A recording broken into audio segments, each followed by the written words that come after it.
Em nome do Pai que me criou, e do Filho que me resgatou, e do Espírito Santo que me santificou. Divina vontade, reina na minha vontade. Ó minha mãe, eu te amo e tu me amas.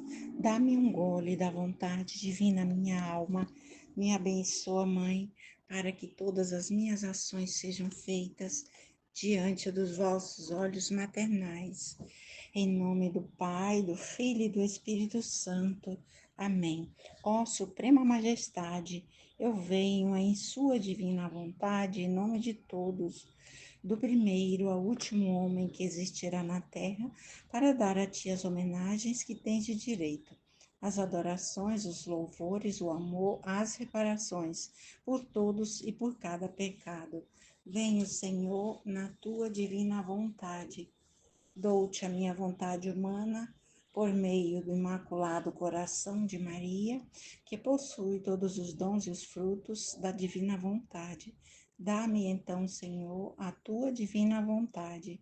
Vem, ó divina vontade, na estação que estou a fazer e em todas as ações que farei durante este dia. Amém, Fiat. Vinde, ó Espírito Santo, vinde, por meio da poderosa intercessão do Imaculado Coração de Maria, vossa amadíssima esposa e nossa mãe. Amém. Vinde, ó Espírito Santo, vinde, por meio da poderosa intercessão do Imaculado Coração de Maria, vossa amadíssima esposa e nossa mãe. Amém. Vinde, ó Espírito Santo, vinde, por meio da poderosa intercessão do Imaculado Coração de Maria, vossa amadíssima esposa e nossa mãe. Amém. Leitura do Livro do Céu, volume 15, 15:1, sobre a Imaculada Conceição. Escrevo por obediência e ofereço tudo a meu doce Jesus, unindo-me ao sacrifício de sua obediência para obter a graça e a força de fazê-la como ele quer. E agora, ó meu Jesus, dá-me a tua santa mão e a luz da tua inteligência e escreve juntamente comigo. Estava pensando no grande portento da Imaculada Conceição, da minha Rainha e Celestial Mãe, e em meu íntimo ouvi dizer-me: minha filha, a Imaculada Conceição de minha amada mãe foi prodigiosa e de todo maravilhosa, tanto que céus e terra ficaram estupefatos e fizeram festa. As três divinas pessoas fizeram competição. O Pai fez sair um mar imenso de poder. Eu, filho, tirei um mar infinito de sabedoria.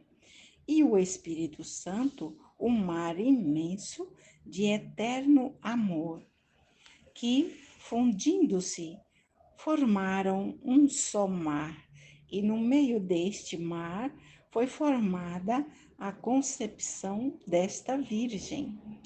Escolhida entre as escolhidas, então a divindade forneceu a substância desta concepção e não só era centro de vida desta admirável singular criatura, senão que este mar lhe estava ao redor, não só para tê-la defendida de tudo o que pudesse assombrá-la, senão para dar a cada instante novas belezas, novas graças, potência, sabedoria, amor, privilégios, etc. Assim que sua pequena natureza foi concebida no centro deste mar e se formou e cresceu sob a influência destas ondas divinas, tanto que não apenas foi formada esta nobre e singular criatura, a divindade não quis esperar, como é seu costume, com as demais criaturas.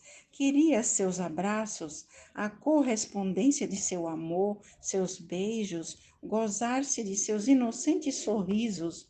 E por isso não apenas foi formada sua conceição, lhe dei o uso da razão, adotei de todas as ciências, lhe fiz conhecer nossas alegrias e nossas dores com relação à criação. E desde o seio materno, ela vinha ao céu, aos pés de nosso trono, para nos dar os abraços, a correspondência de seu amor, seus ternos beijos, e lançando-se em nossos braços, nos sorria com tal complacência e gratidão e de agradecimento que arrancava nossos sorrisos.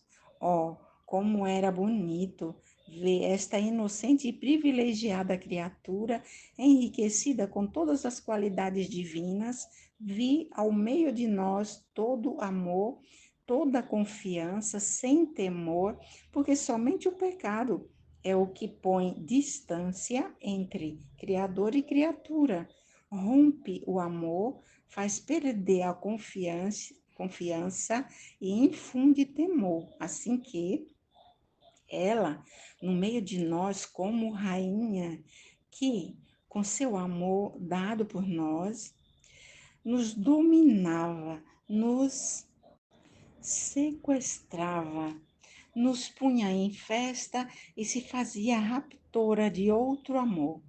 E nós a fazíamos fazer, gozávamos do amor que nos arrebatava e a constituímos rainha do céu e da terra.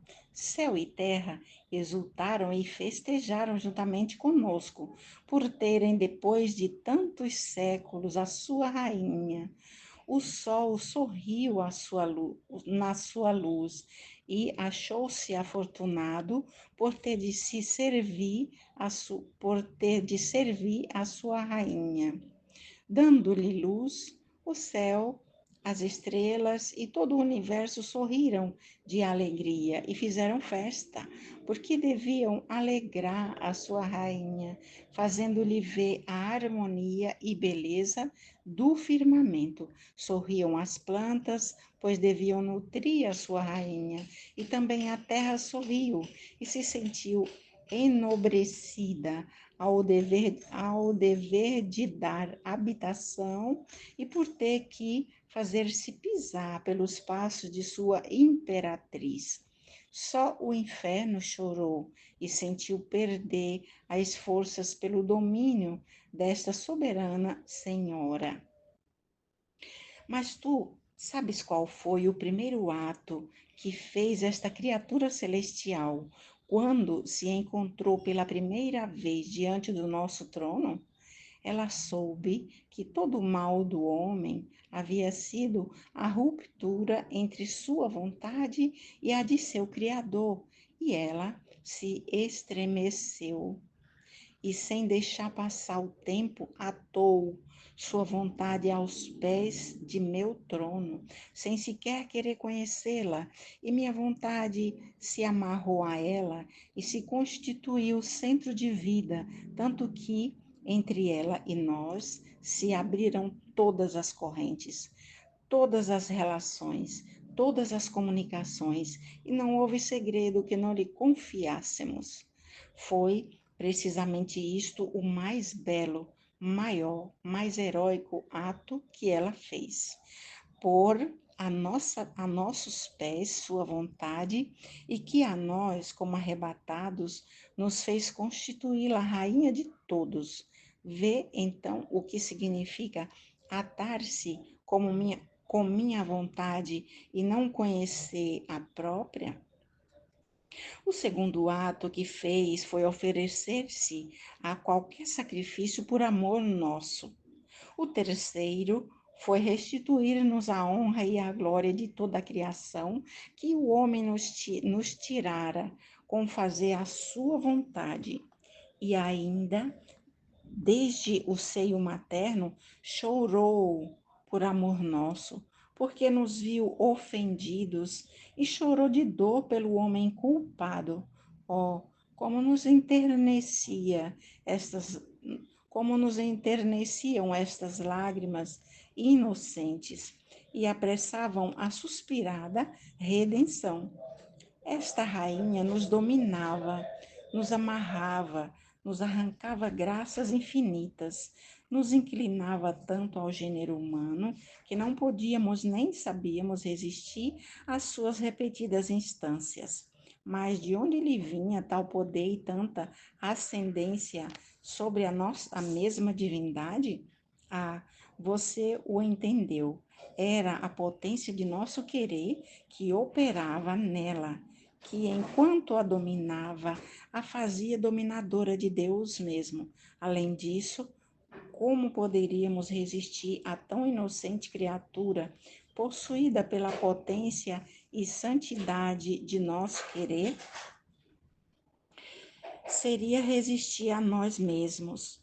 Nós descobríamos nela nossas qualidades divinas, como ondas fluíam sobre ela os reflexos de nossa santidade, os reflexos dos modos divinos de nosso amor, de nossa potência, etc. E nosso querer, que era seu centro, atraía todos os reflexos de nossas qualidades divinas e se fazia coroa e defesa da divina habitante nela. Se esta Virgem Imaculada não tivesse tido o querer divino como centro de vida, todas as demais prerrogativas e privilégios com os quais tanto a enriquecemos teriam sido um nada, teriam sido um nada frente a isso. Foi isto que lhe confirmou e lhe conservou a tantos privilégios, e não só, mas cada instante lhe multiplicavam novos. Eis a causa pela qual a constituímos rainha de todos, porque quando nós trabalhamos, o fazemos com razão, sabedoria e justiça, porque jamais deu vida a seu querer humano, senão que nosso querer foi sempre íntegro nela. Como poderíamos dizer a outra criatura: você é rainha do céu, do sol, das estrelas, etc., se em vez de ter nosso querer por domínio, fosse dominada por seu querer humano? Todos os elementos, céu, sol, terra, ter-se-iam subtraído do regime e domínio desta criatura. Todos teriam gritado em sua linguagem muda: não a queremos, nós somos superiores a ela, porque jamais nos subtraímos de seu eterno querer. Tal como nos criastes, assim somos. Teria gritado o sol com sua luz, as estrelas com seu brilho, o mar com suas ondas e assim por diante. Ao contrário, como todos sentiram o domínio desta virgem excelsa, que, quase como sua irmã, jamais quis conhecer sua vontade, senão só a de Deus. Não só fizeram festa, mas sentiram-se honrados por ter a sua rainha e correram em torno dela para lhe cortejar e tributar as suas homenagens, com o pôr da lua como escabelo de seus pés, as estrelas como coroa, o sol como diadema, os anjos como servos, os homens como esperado. Todos, todos lhe renderam honras e lhe fizeram suas homenagens. Não há honra e glória que não se possa dar a nosso querer, seja que trabalhe em nós, em sua própria sede, seja que habite na criatura. Mas sabes qual foi o primeiro ato que esta nobre rainha fez quando, ao sair do seio materno, abriu os olhos para a luz deste mundo? Quando ela nasceu, os anjos cantaram canções de niná a celestial bebezinha, e ela ficou extasiada, e sua bela alma saiu de seu corpinho, acompanhada por legiões angélicas, e girou por terra e céu, e foi recolhendo todo o amor que Deus havia espalhado em tudo o que criou. E penetrando no empírico, veio aos pés de nosso trono e nos ofereceu a correspondência do amor de tudo o que havia criado e pronunciou seu primeiro obrigado em nome de todos.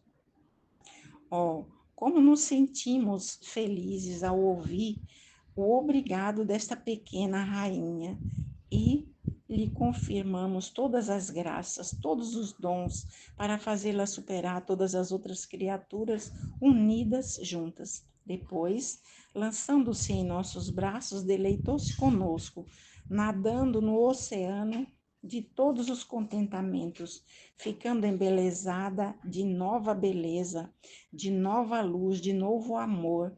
Suplicou novamente pelo gênero humano, pedindo-nos com lágrimas que que descesse o Verbo eterno para salvar seus irmãos. Mas enquanto isso fazia, nosso querer a fez saber que descesse a, que descesse à terra, e ela imediatamente deixou nossos contentamentos e as alegrias e partiu para fazer o que? Nosso querer. Que poderoso imã era nosso querer habitante na terra, nesta recém-nascida rainha. Não nos parecia já estranha a terra. Não nos sentíamos mais para castigá-la, não nos sentíamos mais para castigá-la, fazendo uso de nossa justiça. Tínhamos a potência de nossa vontade, que nesta inocente menina nos despedaçava os braços, nos sorria desde a terra e mudava a justiça em graça e em doce sorriso, tanto que, não podendo resistir ao doce encanto, o Verbo eterno apressou sua carreira. Ó prodígio de meu querer divino, a ti tudo se deve, por ti se cumpre tudo, e não há prodígio maior que meu querer habitante na criatura. 15:2 Privação de Jesus e penas da alma. Sentia-me toda afligida pela privação de meu adorável Jesus, mas bem me sentia torturada. Meu pobre coração agonizava e se debatia entre a vida e a morte, e enquanto parecia que morria, uma força oculta o fazia ressurgir para continuar sua amarguíssima agonia. Oh, privação de meu Jesus, como é impiedosa e cruel! A mesma morte seria um nada diante de você, pois a morte não faz outra coisa que levará à vida eterna. Em troca, a privação faz surgir a mesma vida. Mas tudo isso era nada ainda. Minha pobre alma, enquanto queria a minha vida, a mim tudo deixava, a mim tudo deixava meu corpo para encontrá-lo, ao menos fora de mim. Mas tudo era nada ainda. Minha pobre alma, enquanto queria a minha vida, a mim tudo. Deixava meu corpo para encontrá-lo, ao menos fora de mim. Mas em vão, melhor me encontrava numa imensidão da qual a profundidade, a grandeza, a altura não se descobria o termo. Fixava meus olhares por toda parte naquele grande vazio. Quem sabe se ao menos pudesse vê-lo de longe para tomar o voo e me jogar em seus braços, mas tudo era inútil. Temia me precipitar naquele grande vazio. E sem Jesus, para onde teria ido? O que teria sido de mim? tremia, gritava, chorava, mas sem encontrar piedade. Teria querido retornar a meu corpo, mas uma força oculta me impedia.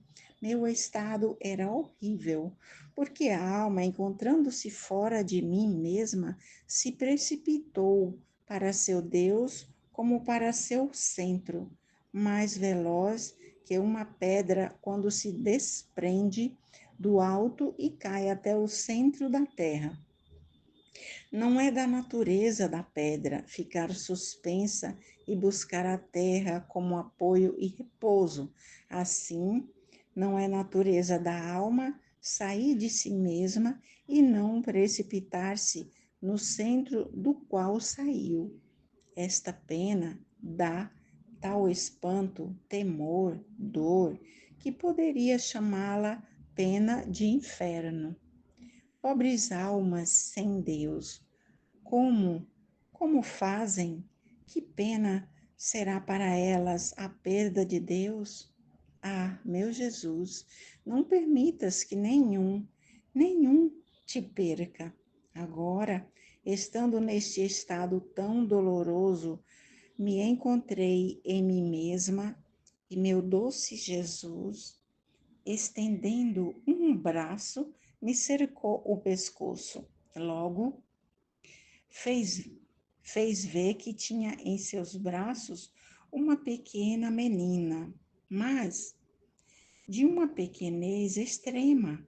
A menina agonizava, e enquanto parecia que morria, Jesus agora lhe dava seu alento, agora lhe dava um pequeno gole, agora a apertava a seu coração, e a pobre pequenina voltava de novo à agonia, mas nem morria, nem saía de seu estado agonizante. Jesus era todo atenção, vigiava, assistia, sustentava, não perdia nenhum movimento dessa criança agonizante. Eu sentia como repercutir no fundo de meu coração todas as penas daquela pobre pequena, e Jesus, me olhando, disse: Minha filha, esta pequena menina é sua alma. Olha quanto te amo, com quantos cuidados te assisto. Te mantenho em vida com os sorvos de minha vontade. Meu querer te apequenece, te faz morrer e ressurgir. Mas não temas, porque jamais te deixarei. Meus braços te serão sempre apertar, te terão sempre apertada a meu seio. 15:3. Segunda desordem geral. Sentia-me muito afligida pela privação do meu doce Jesus e pensava entre mim: por que não vem? Quem sabe no que o ofendi, que se acende, que se esconde de mim? E enquanto isso pensava, e quem sabe quantas outras coisas que não é necessário dizer, meu adorável Jesus se moveu em meu interior e, me estreitando forte a seu coração santíssimo, com voz terna e cheia de compaixão, me disse: Minha filha, depois de tanto tempo que venho a ti, deverias compreender por ti mesma a causa de meu ocultamento, mas não escondido fora de ti, senão em ti mesma. Depois, suspirando forte, acrescentou: Ai, é a segunda desordem que as nações, é a segunda desordem geral que as nações estão preparando, e eu estarei escondido em você. E como vigilante para ver o que fazem, Fiz de tudo para dissuadi-los, dei-lhes luz, graça. Chamei-te de modo especial nos últimos meses para te fazer sofrer mais, para fazer que minha justiça, encontrando um dique em ti e uma satisfação de meus e uma satisfação demais em tuas penas, pudesse fazer descer mais livremente a luz, a graça em suas mentes, para dissuadi-los desta segunda desordem. Mas tudo foi em vão. E quanto mais uniam, faziam, tanto mais fomentavam as discórdias, os ódios, as injustiças, tanto que obrigam os oprimidos a tomar as armas para defender-se. E eu, quando se trata de defender os oprimidos e a justiça, mesmo natural, devo comparecer. Muito mais por as nações aparentemente vencedoras vencerem sobre as bases, muito mais, pois as nações aparentemente vencedoras venceram sobre as bases da mais pérfida injustiça. Deveriam tê-lo compreendido elas mesmas e ser mais benignas com os oprimidos. Em vez disso, eles são mais inexoráveis, querendo deles não só a humilhação, mas também a destruição, a perfídia. Que perfídia mais que diabólica! Não estão ainda saciados de sangue?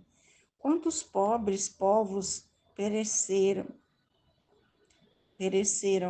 Me dói, mas a terra quer ser purgada. Outras cidades serão destruídas. Também eu ceifarei muitas vidas com os flagelos que mandarei do céu, e enquanto isto acontecerá, eu estarei em ti como oculto e como vigia. E me parecia que mais se escondia em mim. Eu me sentia imersa num mar de amarguras por este falar de Jesus. Depois me senti rodeada de pessoas que rezavam, e minha Mãe Celestial, estendendo sua mão em meu interior, tomava um braço de Jesus e o puxava para fora. Ele dizia: Meu filho, vem no meio dos povos. Não vês em que mar de tempestade estão prestes a ser lançados e que lhes custará um mar de sangue? Mas porquanto o puxava, Jesus não quis sair. Então, virando-se para mim, disse: Pede-lhe muito que as coisas sejam mais benignas. Pede-lhe muito que as coisas sejam mais benignas. Eu me pus a pedir-lhe, e ele agora punha seu ouvido no meu e me fazia ouvir os movimentos dos povos, os rumores das armas. Agora me fazia ver várias raças de povos unidos juntos, quem preparado para desencadear guerras e quem se estava preparando. Por isso, estreitando-me forte ao meu Jesus, lhe disse: Aplaca-te, meu amor, não vês quanta confusão de povos, quantas desordens? Se isto é, se isto é nos preparativos, o que será na guerra? E Jesus: minha filha, são eles mesmos que o querem. A perfídia do homem quer chegar aos excessos e um quer lançar ao outro no abismo, mas a união de diversas raças servirá depois para a minha glória.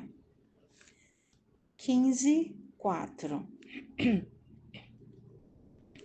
a Santíssima Trindade refletida na terra. Os atos triplos. Como estava reservado abrir as portas do eterno querer a Luísa. Todos estes dias passei-os num mar de amargura, porque frequentemente o bendito Jesus me priva de sua amável presença, e se faz ver, vejo-o em meu interior, imerso em um mar, cujas ondas se elevam acima dele em ato de submergi-lo. E Jesus, para não ficar submerso e afogado, move seu braço e rejeita a onda, e com um olhar piedoso me olha, me pede ajuda e me diz: minha filha, veja como as culpas são tantas que querem me submergir. Não vês as ondas que me mandam, que se não agitasse meu braço, ficaria afogado. Que tempos tão tristes, que trarão tristes consequências. E enquanto isto diz, se esconde mais dentro de mim. Que pena ver Jesus neste estado. São penas que dilaceram a alma e a fazem em pedaços. Oh, como se quisesse sofrer qualquer martírio para consolar a meu doce Jesus. Depois, esta manhã, me parecia que meu amável Jesus não podia mais, e fazendo uso de seu poder, saiu desse mar cheio de todas essas armas prontas para ferir e também para matar, e dava terror só olhá-lo, e apoiando sua cabeça sobre meu peito, todo aflito e pálido, mas belo e de uma beleza que raptava, me disse: minha querida filha, não podia mais. Se a justiça quer seu curso, também meu amor quer seu desabafo e fazer seu caminho. Por isso, quer ser minha querida filha, não podia mais. E se a justiça quer seu curso, também meu amor quer seu desabafo e fazer seu caminho. Por isso, saí desse mar horrível que me formam as culpas das criaturas, para dar campo a meu amor, para vir me desabafar com minha pequena filha e minha vontade. Também você não podia mais. Escutei o estertor de sua agonia por minha privação.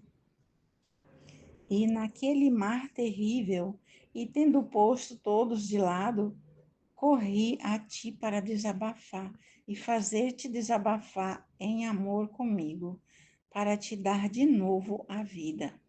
E enquanto dizia isso, apertava-me fortemente a ele, beijava-me, punha-me a sua mão na garganta para me aliviar a dor que ele mesmo me tinha dado, porque há dias, havendo-me puxado com força os nervos da parte do coração que corresponde à garganta, fiquei como que sufocada.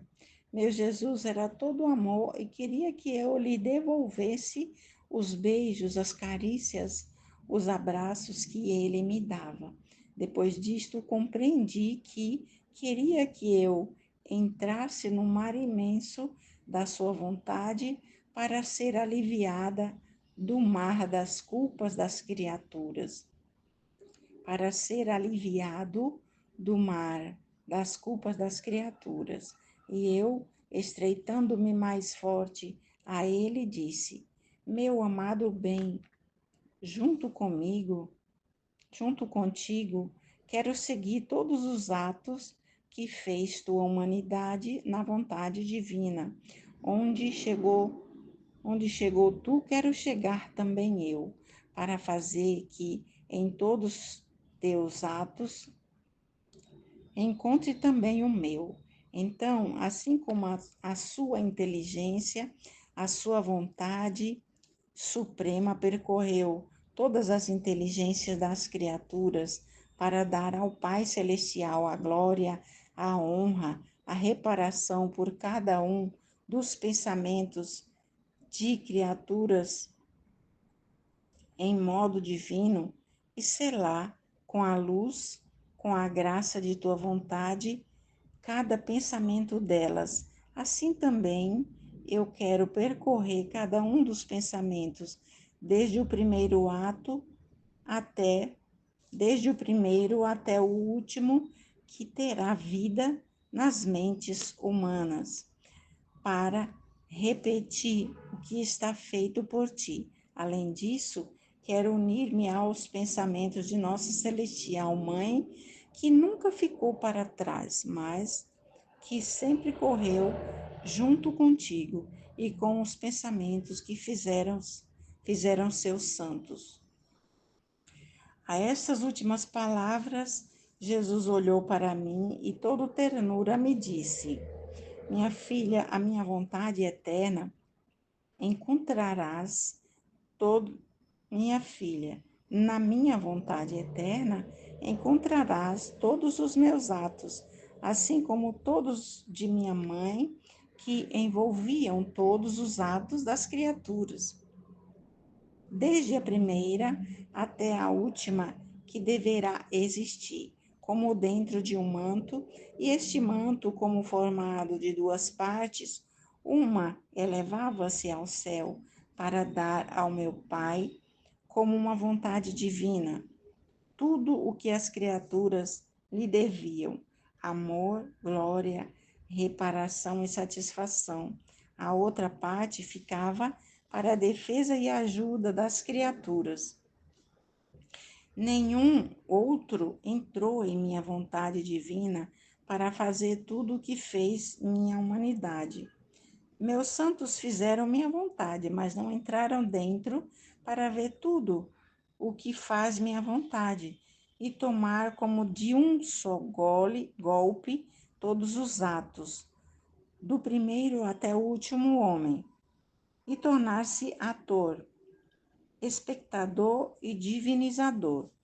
Com fazer minha vontade, não se chega a fazer tudo o que meu eterno querer contém, senão que desce na criatura limitada, por quanto a criatura pode conter. Só quem entra dentro se amplia, se difunde como luz solar nos eternos voos de meu querer, e encontrando as minhas ações e as da minha mãe, põe neles o seu. Olhe em minha vontade. Há outros atos de criaturas multiplicados nos meus, que cheguem até o último ato que deve cumprir-se sobre esta terra. Olhe em minha vontade. Olhe em minha vontade. Há outros atos de criaturas multiplicados nos meus, que cheguem até o último ato que deve cumprir-se sobre esta terra. Olhe bem, não encontrará nenhum. Isso significa que nenhum entrou. Estava reservado abrir as portas de meu eterno querer à pequena filha minha para unificar seus atos aos meus e aos de minha mãe, e tornar triplos todos os nossos atos perante a majestade suprema e para o bem das criaturas. Agora, havendo aberto as portas, podem entrar outros, desde que se disponham a um bem tão grande. Então, continuei junto com Jesus, girando em sua vontade, para fazer o que estava feito por ele.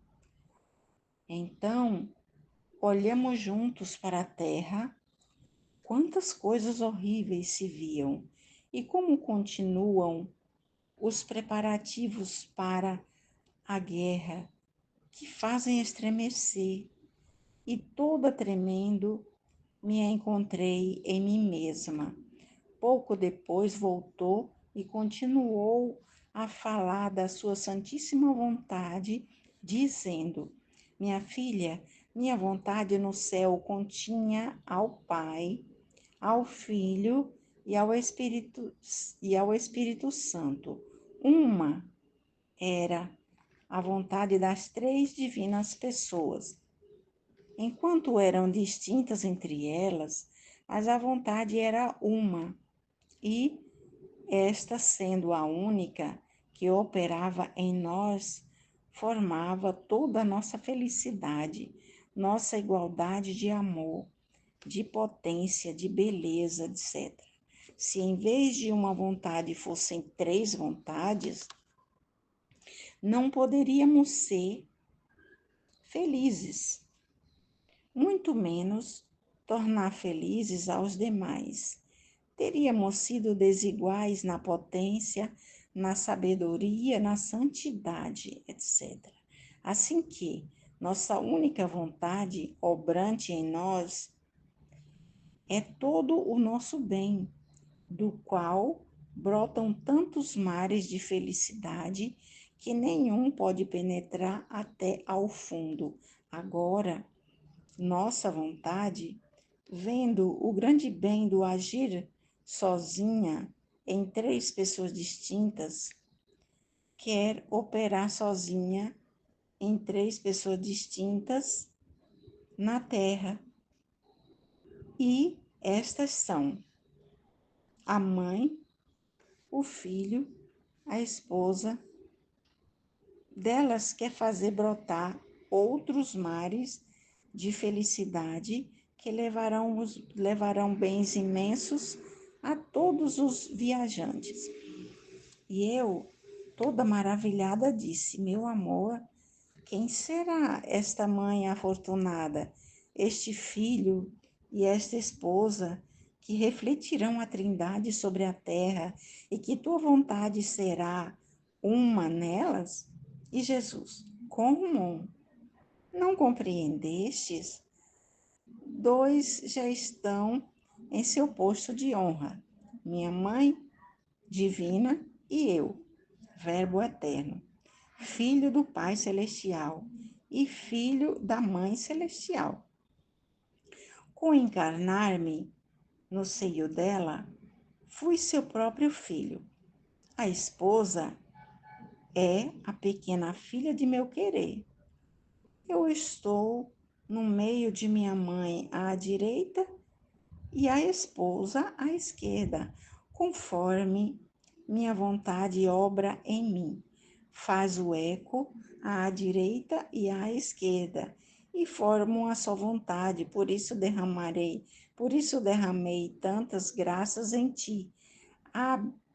Abri as portas de meu querer, te revelei os segredos, os prodígios que ele contém, para abrir tantos caminhos, para te fazer chegar o eco do meu querer, a fim de que, perdendo o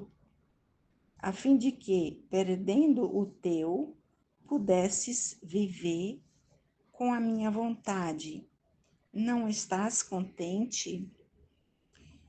E eu: obrigado, ó Jesus, e rogo-te, que siga o teu querer. 15:5. Os dois agonizantes. Sentia-me faltar à vida pela privação do meu doce Jesus.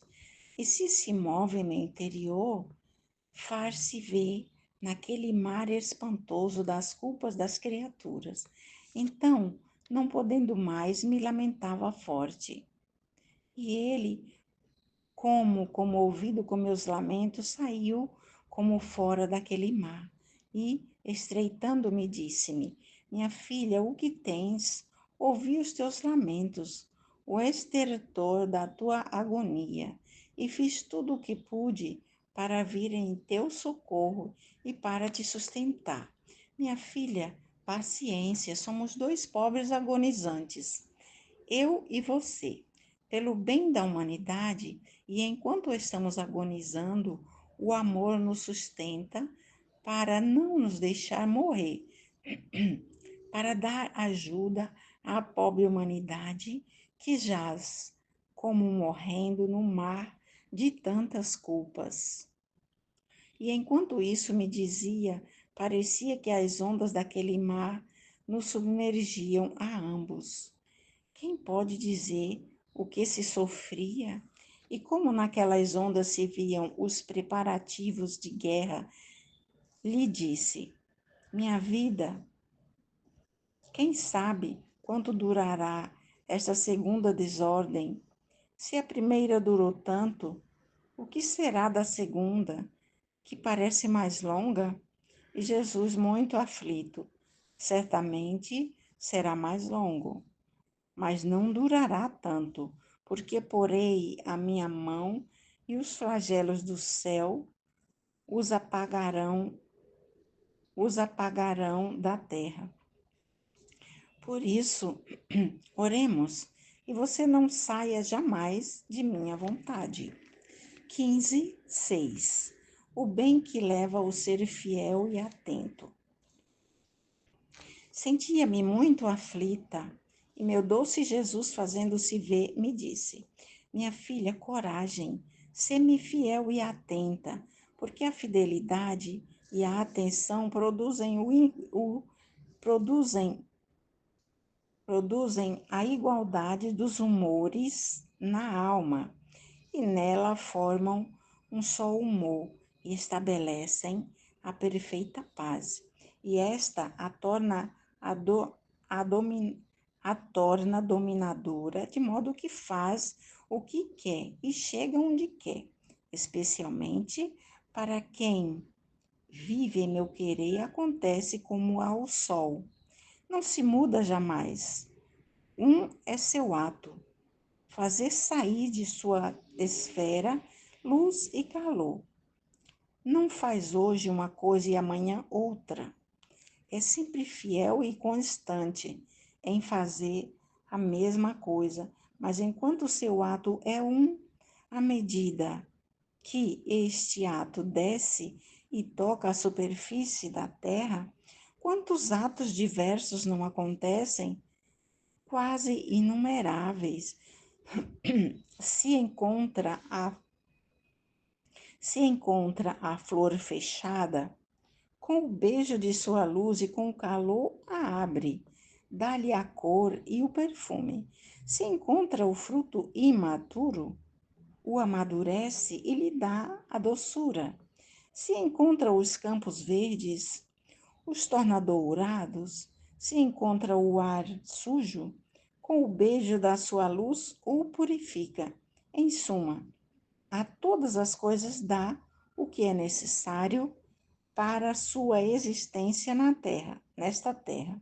E para poder produzir a utilidade que as coisas contêm, como está estabelecido por Deus. Assim, o sol, com sua fidelidade e com fazer sempre a mesma coisa, é cumprimento da vontade divina sobre todas as coisas criadas. Oh, se o sol não fosse sempre igual em dar sua luz, quantas oscilações, quantas desordens haveria sobre a terra? E o homem não poderia fazer nenhum cálculo, nem sobre seus campos, nem sobre suas plantas, e diria: se o sol não me manda sua luz e seu calor, não sei quando devo colher, nem quando amadurecerão os frutos. Assim acontece para a alma fiel e atenta. Em minha vontade, um é seu ato, mas os efeitos são inumeráveis. Em troca, se é inconstante e desatenta, nem ela, nem eu podemos fazer nenhum cálculo, nem fixar o bem que pode produzir. Amém, Fiat. Jesus, eu confio em vós.